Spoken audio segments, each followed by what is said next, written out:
ऐसा छोटा सा विद्यार्थी हूँ, ज्ञान के अनुशासन को मैं नहीं जानता हूँ। अगर ईश्वर जी के शब्दों में कहें तो कविता भी जानता हूँ, कविता करता हूँ, कहानी भी नहीं जानता हूँ, कहानी लिखता हूँ, मैं उस तरह से हूँ। मेरा काम तो इन 2 दिनों में सुनना है कि मैं इस ज्ञान के अनुशासन को सुनूं और आत्मसात करूं। तो मैंने ईश्वर जी से कहा था मुझसे कुछ पुष्पगुच्छ दिलवा देना, कहीं बोले नहीं 2 मिनट बोलना मतलब ऐसा। तो निश्चित तौर पर 2-4 शब्द अंगड़ से कि मनुष्य का सबसे बड़ा अर्जन तो भाषा है और अंतिम शरणस्थली भी वही है। उसको गहरी और व्यापक होने के लिए ज्ञानमयी होना ही होगा। अब यहाँ प्रश्न आता है कि ज्ञान को भी हम थोड़ी सी उसकी अंतर्दृष्टि से देखें। एक ज्ञान जो राजेश्वर सक्सेना जी के वक्तव्य में आया है, उनके लिखित स्टेटमेंट में, कि ये ज्ञान है जो टेक्नोलॉजी से जाके मार्केट का हो जाता है, और दूसरा जो ज्ञान सही रूप में ज्ञान होता है, होना चाहिए, वो हमारी चेतना से जुड़ के जीवन व्यवहार में आता है। तो ये जो ज्ञान की कोटि है, जो टेक्नोलॉजी और मार्केट का है, ये तो बहुत ताकतवर है और सार्वभौमिक है ना। लेकिन जो दूसरा ज्ञान है जो हमारी चेतना से हमारी जीवन व्यवहार में उतरेगा, उसके लिए हमको निरंतर पुरुषार्थ करना होगा। और ये चूंकि संगोष्ठी विश्वविद्यालय में हो रही है, तो इसके बड़े मायने हैं और एक भविष्यमयी मायने हैं इसके, और जगह ये जाके आएगी।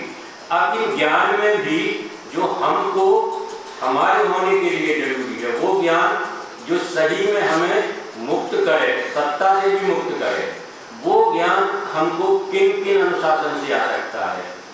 वो उसके लिए हमारे पास अपनी परंपरा का ज्ञान है कितना, लोक का ज्ञान कितना है, इतिहास का ज्ञान कितना है, विश्व ज्ञान का कितना है, आधुनिक विज्ञान का ज्ञान कितना है हमारे पास। ये सारे प्रश्न हैं, क्योंकि अब अकेले ज्ञान से हमारा काम नहीं चलता है, और अब तो विज्ञान भी वहाँ पहुँच रही है, और कोई भी चीज़ अकेली नहीं है, उनकी सापेक्षताएं हैं, अंतर संबंध हैं, और वो आज से लेके अनंत तक एक ही अपने भिन्न भिन्न रूप में, चाहे वो किसी भी चेतना के रूप में विद्यमान रहती हैं। अब हमारा विज्ञान भी उसी ओर जा रहा है, तो हमें फिर उस ज्ञान के लिए कितना पुरुषार्थ करना पड़ेगा।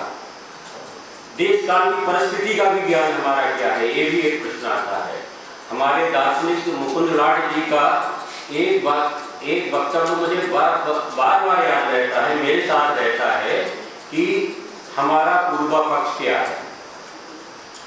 पूर्वा पक्ष से ही हमारी ग्राह्यता तय होती है, हमारी पात्रता तय होती है कि हमें जो भी ग्राह्य करना है पूरी मनुष्य जाति के अर्जन से, उसको हमारा पूर्वा पक्ष तय करता है। और अगर हमारा पूर्वा पक्ष नहीं होता है तो वो चीज़ें हमारे यहाँ फैशन के रूप में आती हैं और उसकी कीमत पूरा समाज चुकाता है। इसलिए हमें वो अपनी निषेधात्मक चेतना, ये किसी भी भौगोलिक या अलग तरह से पक्ष विपक्ष या वो यहाँ पश्चिम या पूरब की बात नहीं है, ये समस्त मनुष्य के अर्जन ग्राह्यता की और अर्जन की बात है। इसलिए ये इस प्रश्न पर हमको बार बार आना चाहिए कि हम ग्रहण करते समय जितना जिस मात्रा ज्ञान के साथ हमें उचित है उतना हम ग्रहण कर रहे, कि हम पूरा समय एक उपनिवेश तो नहीं बन रहे हैं।